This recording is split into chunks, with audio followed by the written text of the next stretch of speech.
In Commitment 2024, efforts to pass amendments on recreational marijuana and abortion rights failed when the ballots were tallied last night. WESH 2 News political reporter Greg Fox has a breakdown of all the amendments and reaction. Elections workers across the Sunshine State spent Wednesday retrieving and storing voting equipment for an election that had more on the line than a presidential race. At 78%, the highest turnout in more than 3 decades, supporters of 2 controversial amendments were hopeful they would pass. They were wrong. As we look at the stacks of ballots here, Amendments 3 and 4 actually got 56 to 57% of the vote, but that wasn't enough to pass.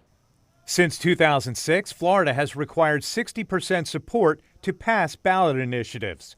Supporters of Amendment 4 say that high threshold is cheating a clear majority that supported enshrining abortion rights in the Constitution and ending the state's current 6-week ban. But I really want us to find a sense of hope in the fact that majority of Floridians agree that women should be trusted in these situations with their doctors and not politicians. Amendment 3, which would have legalized recreational marijuana, was backed by the state's largest medical marijuana company, Trulieve.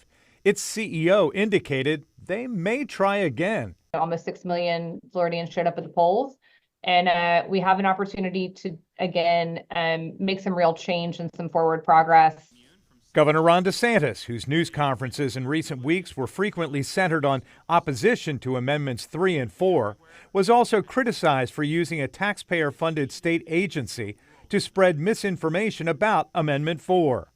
But the head of the state Republican Party says voters simply listened and voted accordingly. On both of these issues, let me say this, is these issues should be handled through the legislature. I think what we saw yesterday was the end of trying to legislate through the Constitution.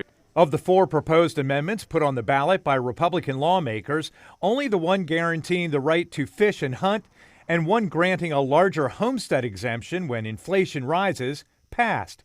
But GOP attempts to make school board races partisan and to do away with public matching funds for political campaigns failed. Greg Fox, WESH 2 News.